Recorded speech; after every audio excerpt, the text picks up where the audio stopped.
Карпатська казка.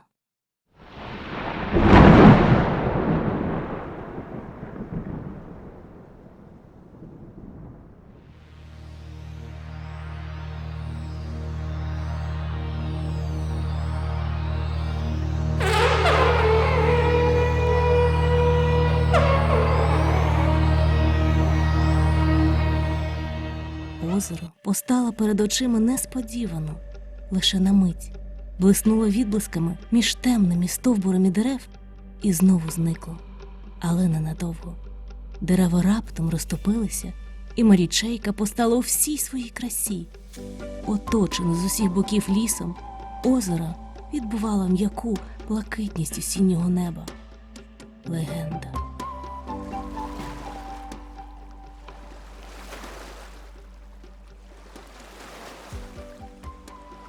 Багато часу минуло відтоді. Озеро ніжилося у променях яскравого сонця і обволікало лагідним теплом своїх мешканців. Не було в Марічейці ні лайки, ні суперечок. Всі любили свою підводну обитель і побоювалися, що колись хтось захоче її відібрати. Воювати вони не вміли, а тільки могли дарувати радість. Високогірне озеро оточував дрімучий ліс. Взимку всі околиці були закутані білою шаллю, а навесні та влітку з лісу долинали співи беркута та глухаря.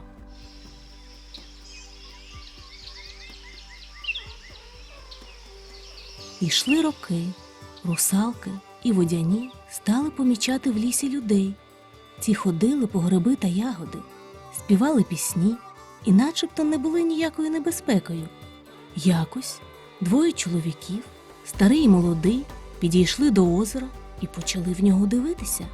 Не розуміючи, що відбувається, русалки підпливли до поверхні озера і стали загравати з чоловіками, робити гримаси і як могли веселили гостей.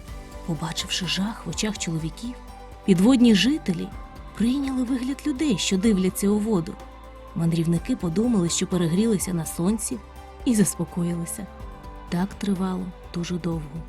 Народу ставало більше, до води вони приходили частіше, а потім ще й у озеро стали лізти. Це було великим лихом, бо господарям Марічейки доводилося ховатися і сидіти нерухомо, поки ті купалися.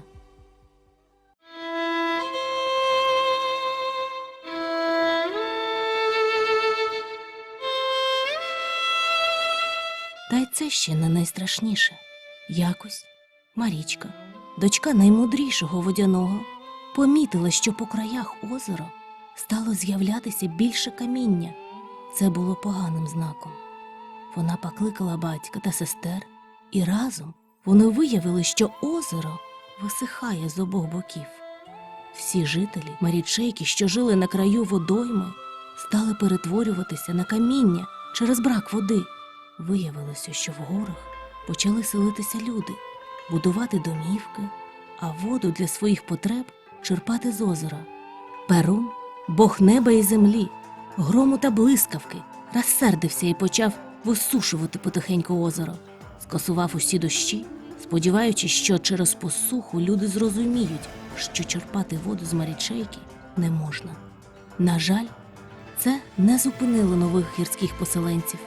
Кожен думав, що зачерпуючи один-два ковша для себе, не завдає нікому шкоди, і навіть не звертав уваги, що води ставало дедалі менше.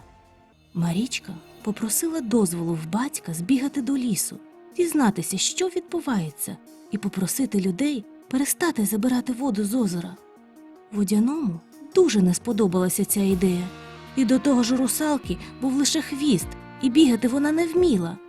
Він запропонував послати мавку, оскільки вона більше схожа на дівчину, але та відмовилася, тому що ледве втекла від чугайстра багато років тому, коли хотіла відвести за собою людину, що збилася з дороги. Робити не було чого.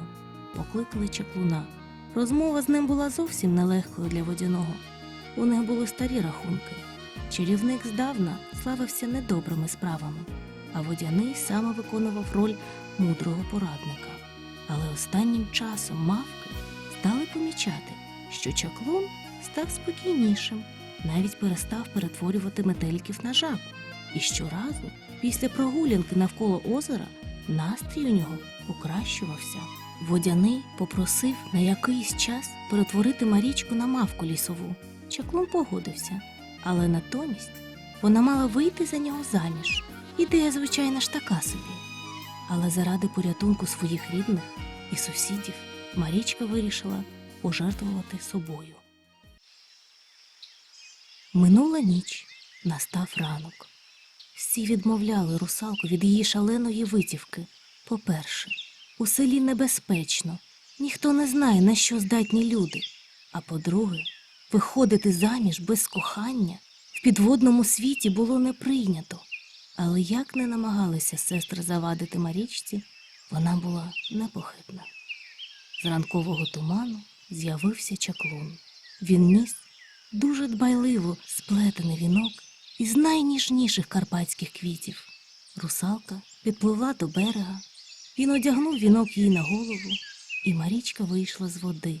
На перший погляд, вона нічим не відрізнялася від звичайної дівчини. Витончена, ніжна, вона світилася від щастя. Перший раз у житті їй подарували такий гарний вінок. І видно було, що він сплетений з любов'ю і лагідними думками. І тільки якщо зазирнути їй у вічі, помічалося, що колір їх змінюється разом з її переживаннями, а почуття переповнювали дівчину.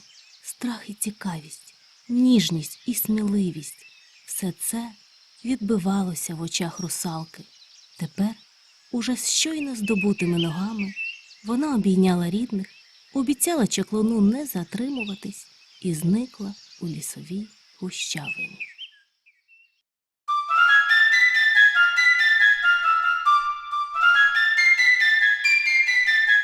Пробираючись у глиб лісу, Марічка не могла відірвати очей від усього побаченого довкола. Квітучу галявину оточували дерева. Такої кількості різних квітів русалка з берега ніколи не бачила. Їй хотілося вдихати їхній аромат, гладити і цілувати рослини. Від стількох вражень і запахів у дівчини запаморочилося в голові. Вона присіла і вирішила подумати, куди рухатися далі. Раптом Марічка почула гучний стукіт, голоси людей і пішла на звук. Підкравшись обережно, вона побачила молодих хлопців, вони рубали ліс. Дівчина згадала, що у дитинстві дідусь Водяний розповідав, що люди бувають дурні та гублять самі себе. Він казав, що вони не вміють жити разом із природою і тому часто знищують її та себе разом із нею.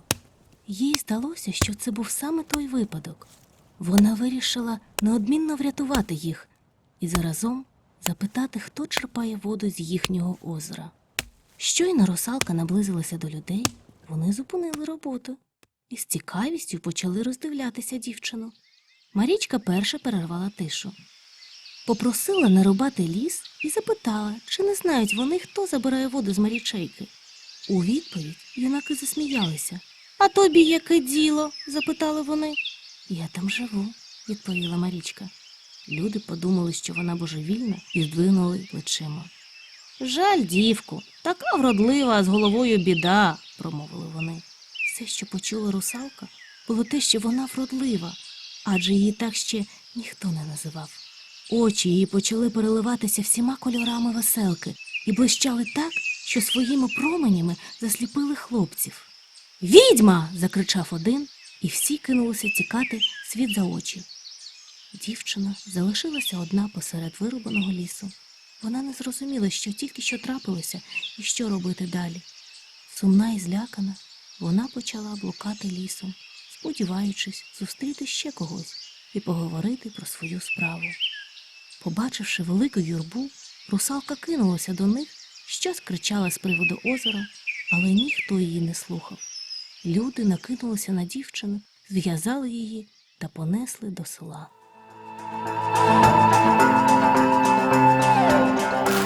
Тим часом чаклун розлютився не на жарт. Марічка так і не повернулася.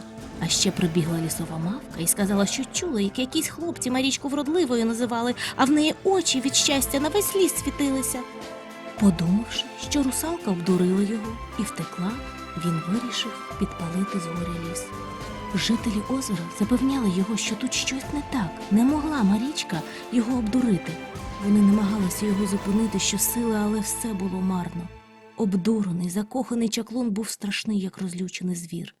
Він подув на ліс кілька разів, Сварог, бог вогню, вступив у свої права, і маленька смужка вогню побігла від озера до гущавини лісу.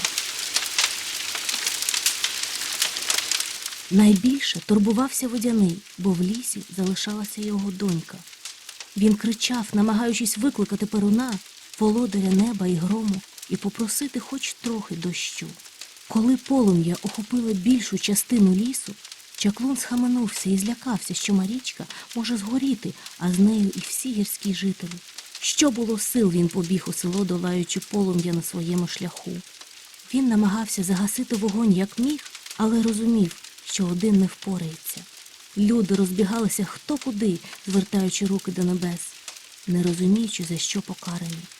Раптом чарівник побачив свою кохану, без почуттів, зв'язану, що лежала на підлозі в стайні.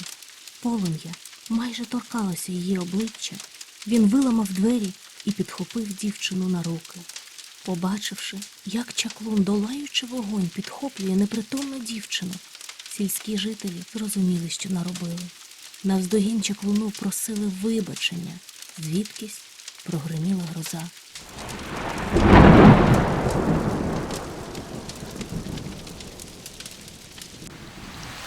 Почалася злива і така сильна, якої в горах уже багато років не бачили. Це означало, що Перун і Сварог нарешті домовилися, і в горах більше не буде ні пожеж, ні посухи. Чарівник тримав на руках Марічку і благав про пробачення. Все, що вона промовила, у мене вийшло. Більше не буде посухи.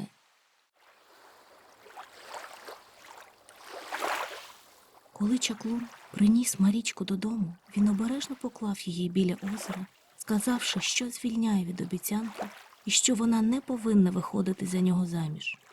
Він злякався, що його кохання та ревнощі мало не згубили дівчину. Марічка довго дивилася на чаклуна, очі її переливалися різними кольорами так яскраво, що мало не засліпили всіх навколо, а потім сказала: «Адже біля нашого озера здавна завелася традиція виходити заміж за коханням». Чаклун не міг навіть подумати, що Марічка могла любити його, і тому повірити своїм вухам було важко. «Я мало не занапастив тебе», – тільки й зміг вимовити він. «Ми часто чинимо безрозсудно, коли гніваємось, але твоя помилка навела лад у лісі», – промовила русалка. «Ні, це твоя сміливість», – перебив її чаклун і палко поцілував.